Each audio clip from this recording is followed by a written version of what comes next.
Alors, bonjour M. Duval. Bonjour Alexis. Donc, d'abord, merci d'avoir accepté de faire cette entrevue avec nous au sujet de la mobilité active. Donc, je dis la même chose à tous les candidats, c'est vraiment gentil d'accepter de faire l'entrevue. Déjà, juste que vous soyez venus, ça représente beaucoup pour nous. Ça va être une entrevue très courte, juste sur la mobilité active, pour connaître vos positions sur le sujet et la plateforme de votre parti. Parfait. Donc, au début de l'entrevue, je dois dire que je vous connais déjà de réputation. Vous êtes jardinier pour la ville. Je vous connais à travers votre travail. Vous êtes aussi un militant pour on va en parler, pour la falaise Saint-Jacques, pour dans le parc de l'échange Turcot. Donc, d'abord, quelques questions sur vous. Comment êtes-vous venu à l'entrevue? En vélo. Parfait, parfait. On est au bord du canal de la Chine. C'est idéal. Quel est votre principal mode de transport? La voiture. Et combien de voitures y a-t-il dans votre maisonnée? Une seule. Parfait. Alors maintenant, parlons de votre plateforme en matière de transport actif, donc la vôtre et celle de votre parti. Bon, d'abord, il faut noter que vous êtes le seul parti qui a mis transport actif sur vos pancartes électorales. Même il y en a certains où ça arrive en premier. Alors, quelle est votre plateforme en matière de transport actif? C'est très important. On veut investir. Un gouvernement vert investirait beaucoup d'argent dans les transports actifs pour la construction de nouvelles pistes cyclables, mais également pour subventionner l'achat de vélos, leur entretien. Et ça serait important pour faire le virage vert comme il faut. Très intéressant.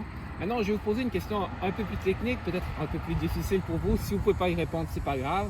J'ai vu le chiffre que vous avez mis. D'ailleurs, vous êtes le seul parti à avoir mis un chiffre comme budget pour le transport actif. Donc, vous avez mis 250 millions de dollars. Par année, je crois. Oui, par année, exactement. Oui. Donc, d'où ça vient ce 250 millions? Parce qu'on entend beaucoup de chiffres. Vélo-Québec, je pense qu'ils ont dit 68 millions. Combien ils ont mis? 68 millions, il faut que je vérifie. La cavalcade qui a fait Montréal-Québec, on a dit 500 millions. Là, vous dites 250 millions. Ça vient d'où ce chiffre?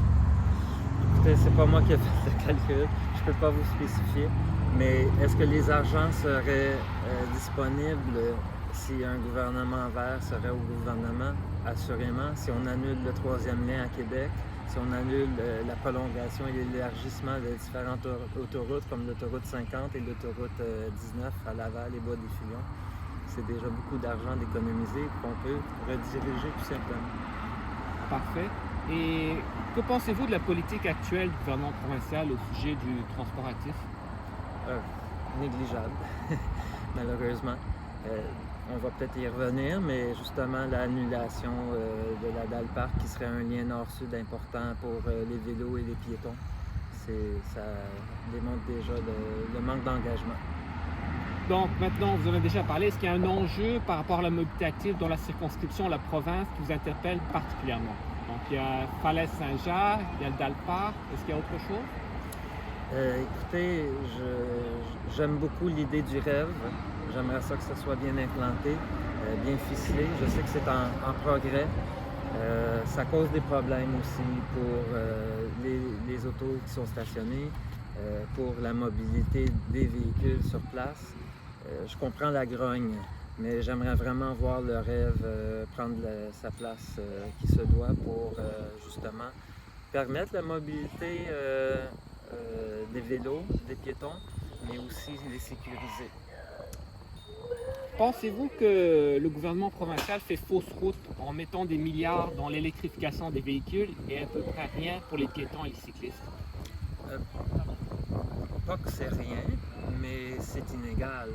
Il ne faudrait pas juste subventionner la voiture électrique et ne pas subventionner, disons, les vélos électriques ou les vélos en général. Et d'ailleurs, ça fait partie du programme du Parti vert. Pourquoi pensez-vous que la mobilité active occupe si peu de place dans la campagne électorale? Vous êtes l'exception. Bonne question. Je sais pas. Peut-être que ça n'est pas considéré comme quelque chose qui va chercher assez de votes, d'électeurs. Et connaissez-vous Larry Idaho? Oui, je connais. J'avoue que j'ai triché, j'ai regardé D'accord. les autres Alors, entrevues. vous avez le droit, vous avez le droit. Mais j'en avais déjà entendu parler, je suis complètement d'accord. Est-ce que le gouvernement provincial a le pouvoir de faire fermer les services au volant? Ça, c'est une bonne question et j'ai pas la réponse. Mais je comprends totalement l'enjeu. Le McDonald's qui est au coin de Notre-Dame et Atwater, c'est problématique pour les autres voitures, pour les piétons, pour les cyclistes. J'aimerais bien que le Sud-Ouest fasse comme il avait fait il y a quelques années le plateau en interdisant toute nouvelle construction de service à la voiture. Ah, c'est déjà fait, hein? Au Sud-Ouest? Oui, dans le Sud-Ouest, c'est interdit. Le d'accord. McDonald's sur Notre-Dame a un droit acquis. C'est pour ça que comprends. l'arrondissement ne peut pas le faire fermer. Mais si, justement, si le gouvernement provincial avait ce pouvoir, est-ce qu'il devrait faire fermer ce service au volant? Je serais favorable. Pensez-vous que la publicité automobile devrait être interdite? Pour les véhicules de gros calibre, 100%, et ça fait partie du programme du Parti vert. Avez-vous pris connaissance des demandes de Vélo-Québec? C'est sorti il y a 2 jours à peine. Malheureusement, non, je ne l'ai pas vu passer. Alors, maintenant, c'est ça, vous avez choisi l'emplacement, j'aime beaucoup. C'est à côté du, on l'espère, le futur emplacement du Dalpark, de l'échangeur turco. Donc, c'est pas un projet que tout le monde connaît. Même moi, je dois avouer que avant de vous rencontrer, je ne connaissais pas très bien tous les détails. Donc, expliquez-nous, parlez-nous du projet de Dalpark pour lequel vous avez milité. Donc, pendant qu'on militait déjà pour la protection de l'éco-territoire de la falaise Saint-Jacques, qu'on voit ici à l'arrière, ça fait 3 km de long, espace vert.